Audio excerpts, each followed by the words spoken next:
본 방송은 성남문화재단 마을미디어 지원사업으로 제작되었습니다.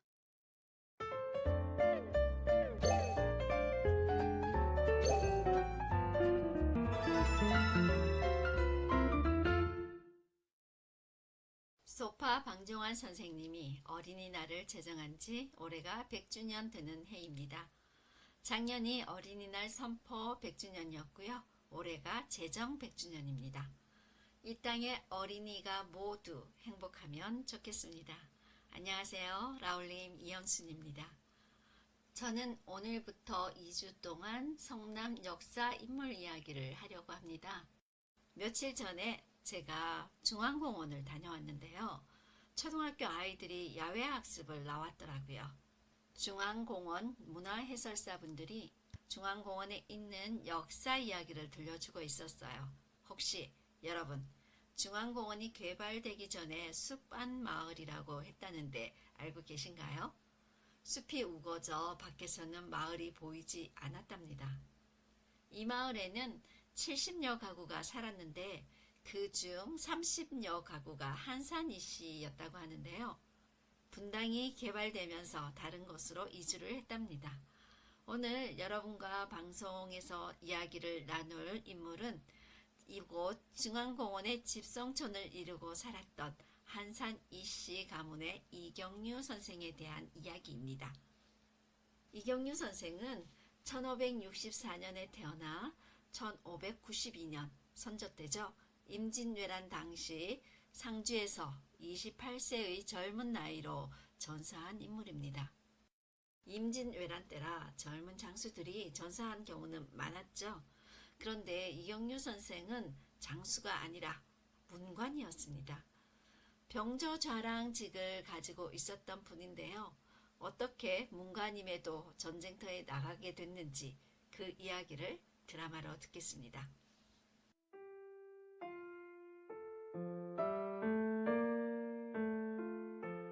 (1592년) 왜군의 침략으로 일어난 조선의 전쟁이 있었으니 그 전쟁을 임진왜란이라 불렀다. 왜군이 부산을 지나 경상도로 향하고 있으니 변기 장군을 조방장으로 임하노라.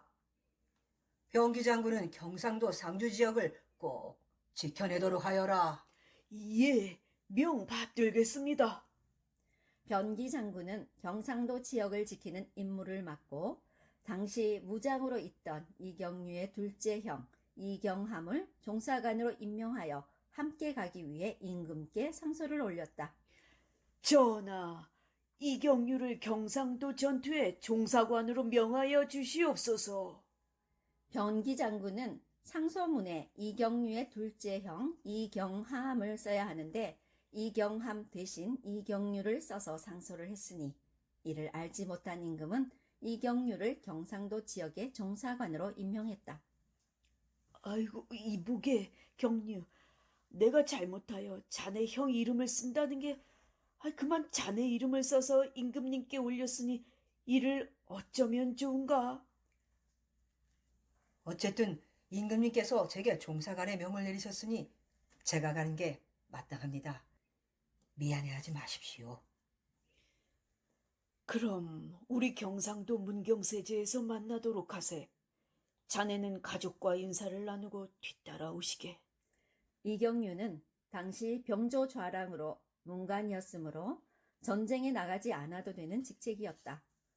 이경류는 지금의 성남시 순회동 한산 이씨 가문이 모여 살던 집으로 가 어머니께 하직 인사를 하였다.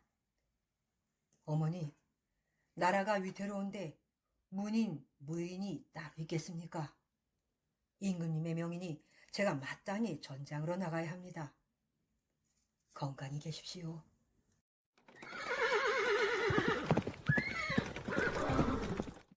이경류는 변기 장군과 약속한 문경세제에 이르렀으나 변기 장군은 나타나지 않았다. 변기 장군은 영남 전장에서 크게 패하여 죽고 장군을 잃은 군대는 매우 혼란스러워했다. 이미 경상도는 전세가 기울어져 있는 상황이었다. 사태가 위태롭구나. 이일 장군이 상주에 있다 하니 그곳으로 가야겠구나. 변기 장군도 안 계시고 사태가 위태로우니 집으로 돌아가셔야 합니다. 허허, 내 어찌 위태로운 전장을 두고 집으로 가겠느냐? 상주도 위험하니 어서 가자꾸나. 이경유는 시종이 집으로 돌아가길 청했지만 상주로 향했다. 그곳엔 이미 이일의 군대가 전투를 치렀으나 형세가 불리하여 진이 함락된 상태였고 윤섬과 박호도 크게 다쳐 있었다. 내가 이러고 있을 때가 아니야. 적진을 향해 나아가 싸워야지. 이경유가 진 밖으로 나가니 시종이 말을 끌고 이경유를 기다리고 있었다. 서방님, 일이 이 지경에 이르렀으니 서둘러서 집으로 돌아가셔야 합니다. 나라가 이렇게 위기에 처했는데 어찌 내가 죽지 않고 욕되게 살라고 하느냐? 아니 되옵니다. 저랑 함께 가셔야 합니다. 이경유가 말을 타고 적진 한가운데로 향하려고 하자 시종은 그를 껴안고 울면서 놓아주지를 않았다. 너의 정성이 갸륵하구나. 내가 내 말을 따라 집으로 돌아가겠다. 그런데 내가 지금 몹시 배가 고프니 먹을 것 좀 구해왔으면 좋겠구나. 예, 알겠습니다. 조금만 기다리시면 얼른 구해오겠습니다. 꼭 기다리셔야 합니다. 이 편지를 받았을 즈음이면 난 이미 이 세상 사람이 아닐 것이요. 장부로 태어나 나라를 위해 전쟁터에서 죽는 것은 자랑스러운 일이 아니겠소. 부인, 너무 슬퍼하지 마시오. 부모님 잘 모시고 우리 아들 잘 키워주시오. 서방님! 서방님! 밥을 구해왔습니다. 아유, 서방님 어디 계세요? 서방님! 어찌 그냥 가셨나이까? 시종이 돌아왔을 땐 이경유는 이미 전투복으로 갈아입고 입고 있던 옷과 편지를 말 안장에 묶어둔 채 떠난 뒤였다. 시종은 적진을 바라보고 통곡하다 말 안장에 묶인 옷과 편지를 갖고 집으로 돌아가다 그만 죽고 말았다.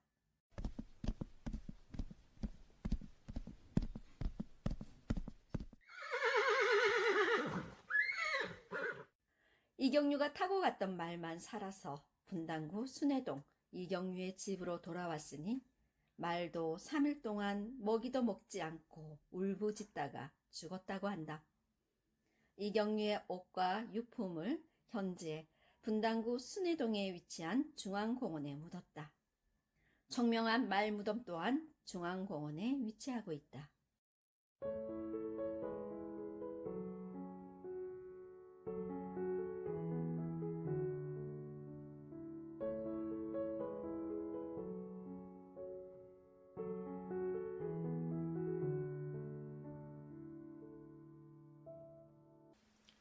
네, 드라마 잘 들으셨나요? 드라마에서처럼 이경유 선생은 서류에 착오가 생겨서 문가님에도 전쟁에 참여를 하게 되는데요. 원래는 이경유의 형 이경함이 무관으로 있었기 때문에 전쟁에 나가려고 했지만 그 당시 경상북도 지역을 지키는 변기 장군, 변기 장군 우리 드라마에서 들으셨죠? 네, 변기 장군이 이경함이라고 써야 되는 것을 이경유라고 적었던 거죠. 좀 억울한 경우인데요. 요즘 같으면 상상도 못할 일입니다. 그렇죠? 네. 중앙공원에 가면 이경유 선생의 묘와 말무덤이 있는데 이경유 선생의 묘는 시신이 없이 이경유 선생이 신었던 신발과 옷을 묻어놨다라고 드라마에서 들으셨죠? 중앙공원에 가면 이경유 선생의 묘와 말무덤이 있는데 이 말무덤을 애마총이라고도 합니다. 제가 지난번에 중앙공원에 갔을 때 많은 분들이 운동도 하고 산책도 하고 있었는데요. 혹시 이경유 선생의 묘와 말무덤이 어디 있는지 한번 여쭤봤어요. 많은 분들이 모르고 있더라고요. 산책과 운동을 위해서 자주 가는 곳이긴 하지만 이런 역사적 의미를 잘 알지 못하고 있더라고요. 그래서 역사적으로 의미 있는 이곳에 시민들의 관심이 좀 필요하겠다라는 생각이 좀 들었습니다. 이경유 선생의 묘와 말무덤은 중앙공원 뒤쪽으로 올라가서 언덕에 있습니다. 제가 촬영을 해가지고 왔는데요. 보면서 설명하겠습니다. 네, 이경유 선생 묘가이라고 쓰인 표지판이 보이고 있는데요. 네, 이 표지판을 따라서 올라가다 보면 이경유 선생의 묘갈이 있습니다. 이경유 선생의 묘갈은 전사한 당시 임진왜란 때 세워진 건 아니고요. 한참 후 한 200년 정도 지난 영조대왕 때, 영조대왕 때 이게 세워졌다고 합니다. 이 묘가를 따라서 뒤편으로 이렇게 올라가다 보면 나무 계단으로 되어 있는 곳이 있습니다. 여기 표지판이 있는데 한번 보시겠습니다. 충신 이경유 말무덤이라고 되어 있죠. 네, 무덤의 높이랑 이렇게 나와 있고요. 이 나무 계단을 따라서 올라가면 이경유 선생의 묘와 그리고 말무덤 그리고 또 한 구의 묘가 있는데요. 그 묘는 제가 잠깐 올라가서 말씀을 드리도록 하겠습니다. 올라가면서 제가 느낀 건데 보다 보면 군데군데 나무 계단이 많이 훼손이 되어 있습니다. 아이들도 많이 가는 곳이고 그리고 시민들이 자주 찾는 곳이다 보니 이렇게 많이 훼손이 되어 있는 것 같은데요. 시에서 좀 이거 관리를 하면 좋겠다 그런 생각도 들었습니다. 이렇게 문을 통해서 들어가면 위쪽으로 올라가겠습니다. 네, 위쪽으로 올라가다 보면 네, 이렇게 계속 올라가면 이경유 선생님의 묘가 보이는데요. 이렇게 네 군데, 네, 앞에 네 개의 망주석이 이렇게 있습니다. 이 망주석과 비석이 있고요. 다시 이경유 선생님 묘에서 내려오다 보면 바로 아래에 말무덤이 있는데요. 이 말무덤은 우리 사람의 묘처럼 봉분이 동그랗지가 않고 길게 이렇게 누워있는 말이 누워있는 형상을 띠고 있습니다. 네, 이것이 이경유 선생님의 충성스러운 말, 네, 이렇게 돼 있죠. 충신 이경유의 말무덤이라고 표지석이 되어 있는데요. 이렇게 제가 길게 한번 또 찍어 봤습니다. 네, 이곳은 이경유 선생의 사촌 형수의 무덤이라고 합니다. 네, 말무덤 촬영했는 거 잘 보셨나요? 제가 촬영을 하면서 다양한 곳을 좀 전해드리려고 했었는데 그날 아이들이 많이 와서 아이들이 열심히 듣고 있어서 저도 함께 문화해설사 선생님을 따라가면서 이야기를 좀 들었습니다. 당시 순회동 사람들은 이 말무덤을 애마총이라고 불렀고요. 이 말무덤 앞을 지날 때 말에서 내려서 지나갔다고 합니다. 그런데 왜군이 서울까지 올라왔잖아요. 네, 왜군들이 말을 타고 이 말무덤 앞을 지나가는데 말이 꼼짝을 하지 않더래요. 아무리 채찍질을 해도 말은 발이 땅에 붙은 것처럼 움직이지 않아서 왜군들은 말에서 내려서 모두 말을 죽이고 도망을 갔다고 하는데 사실인지는 모르겠지만 이런 일화가 전해지고 있고요. 그래서 일본이 패하는 그러한 계기가 됐다라는 그런 이야기도 있더라고요. 이경유 선생과 말무덤에 대한 이야기는 많이 알려진 이야기이고요. 우리 아이들도 잘 알 수 있는 이야기인데 여러분들 혹시 모르고 계셨다면 이 시간을 통해서 여러분에게 의미 있는 시간이 되었으면 좋겠습니다. 앞서서 제가 그 이경유 선생의 성씨가 한산 이씨라고 말씀을 드렸잖아요. 이 한산 이씨가 거주하던 곳이 숲안 마을이라고 얘기를 해드렸죠. 이 숲안 마을은 지금 현재 순회동 62번지에서 90번지까지의 마을이라고 합니다. 이때 이게 지금 현재는 중앙공원으로 되어 있고요. 그래서 이 중앙공원 안에 가면 당시에 살던 가옥을 그대로 복원해 놓은 순회동 가옥이 있습니다. 분당이 개발되기 전까지 사셨던 한산 이씨의 자손이 살던 그 집을 그대로 복원해서 중앙공원에 있습니다. 네, 중앙공원에는 이경유 선생의 유적이 많이 남아 있습니다. 이경류 선생의 유적뿐만 아니라 한산희 씨 유적이 많이 남아 있는데요. 네, 한산희 씨의 유적들은 경기도 지정문화재 기념물 116호로 지정이 되어 있습니다. 양지마을 쪽에서 다리를 건너서 중앙공원에 들어가다 보면 입구에 성남중앙공원 지도와 한산희 씨 묘역에 대한 설명을 볼 수 있습니다. 한산희 씨 묘역은 경기도 지정문화재 기념물 제116호라고 되어 있고요. 이 일대에, 중앙공원 일대에 이 유적들이 굉장히 많이 남아 있습니다. 앞서서 설명한 말무덤과 이경류 선생의 묘갈, 그리고 묘뿐만 아니라 신도비도 있는데요. 한산희 씨 신도비는 분당호로 가는 길에 비석 4개가 모여 있는 걸 볼 수가 있습니다. 이 중에 이경류 선생의 정려비도 있습니다. 이 4개의 비석은 이정용 신도비와 이경류 정려비, 그리고 이증의 신도비, 그리고 한산희 씨 3세 유사비라고 되어 있는데요. 이정용은 이경류의 손자이고 김제 군수와 이조 참판을 지낸 사람이고요. 한산희 씨 3세 유사비는 한산 이시인 이정윤, 이질, 이지숙 3대의 사적을 기록한 비석입니다. 그리고 여기에 나오는 이증은 이정용 선생의 아버지입니다. 3세 유사비에 나오는 이지숙은 이경류 선생의 할아버지가 되시는 거죠.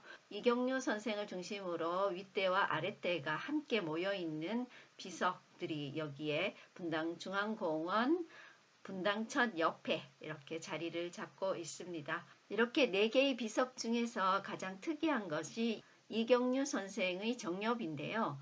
이 비석을 영상을 통해서 한번 살펴보도록 하겠습니다. 네, 천천히 살펴보도록 하겠습니다. 비석이 4개가 이렇게 모여 있는 게 보이는데요. 여기는 분당천이 흐르고 있고요. 네, 이날이 굉장히 날씨가 뜨거운 날이라 제가 네, 열심히 그래도 촬영을 했습니다. 이경용 신도비, 이경류 정려비라는 우리 표지판이 보이고 있고요. 이정용은 이경류 선생의 손자라고 합니다. 네, 이것이 이정용 신도비인데요. 보시다시피 하나의 기둥에 비문을 새겨 놓은 것이 정석이죠. 모든 진도비나 정려비는 이렇게 되어 있는데 이경류 선생의 정려비는 이렇게 기둥이 2개가 있고 중간이 비어 있습니다. 왜 그럴까요? 네, 위쪽에 보면 이렇게 현판이 목각으로 되어 있습니다. 이게 임금이 내려준 현판이라고 합니다. 이 당시에 세워진 건 아니고요. 네, 임진왜란 당시에는 아니었겠죠. 200년 후에 영조 임금이 세웠다고 합니다. 네, 전체적인 모습을 보면 두 개의 신도비와 정렵이 보이고 있습니다. 네, 이경류 선생의 정렵이 제가 영상으로 보여드렸는데요. 영상에서 보시는 것처럼 정렵이가 기둥 2개에 목각 현판이 끼워져 있었고요. 이것이 좀 특이하죠. 그래서 많은 학자들이 이 연구를 위해서 분당중앙공원을 찾는다고 합니다. 정렵이는 아까 말씀드렸듯이 충신이나 효자, 연려 등 언행과 정신을 기리기 위해서 그들이 살던 마을의 입구에 세워두는 것이라고 합니다. 제가 앞에서 말씀드렸듯이 중앙공원은 한산희 씨 가문이 살던 곳이다 라고 말씀을 드렸잖아요. 그래서 들어가는 입구가 여기가 아닐까 그런 생각이 드는데요. 신도비와 정려비가 어떤 차이가 있을까 여러분 궁금하셨을 텐데 신도비는 죽은 사람의 그 묘길이라는 묘로라는 곳에서 세우는데 이 묘로는 무덤의 남동쪽 지점에서 남쪽을 향해서 세우는 비석인데요. 이 묘의 주인공이 어떻게 살았는지 그 삶을 기록한 비문을 묘비로 만들어서 새긴다고 합니다. 정려비와 신도비는 이렇게 좀 차이가 있습니다. 정려비가 충신, 효자, 연려 등의 언행과 정신을 기리는 비문이라면 신도비는 이 주인공의 삶을 기록한 그런 비문이겠죠. 네, 비문이 새겨지는 그런 비석입니다. 네, 오늘 영상과 드라마 어떠셨나요? 이경유 선생에 대한 이야기는 분당구 중앙공원 내에 많은 유적들이 있어서 자세히 살펴볼 수 있는 기회가 됐는데 여러분도 혹시 중앙공원에 가시면 여러분 한번 살펴보면 좋을 것 같습니다. 다양한 이야기들을 전해드리고 싶은데 시간 관계상 오늘은 여기까지 하고요. 다음 주에 또다시 이경유 선생에 대한 이야기와 한산 이씨 가옥에 대한 이야기를 함께 전해드리도록 하겠습니다. 드라마 여러분 기대해 주시고요. 오늘은 여기에서 인사드리겠습니다. 저는 나울님 이연순이었습니다. 감사합니다.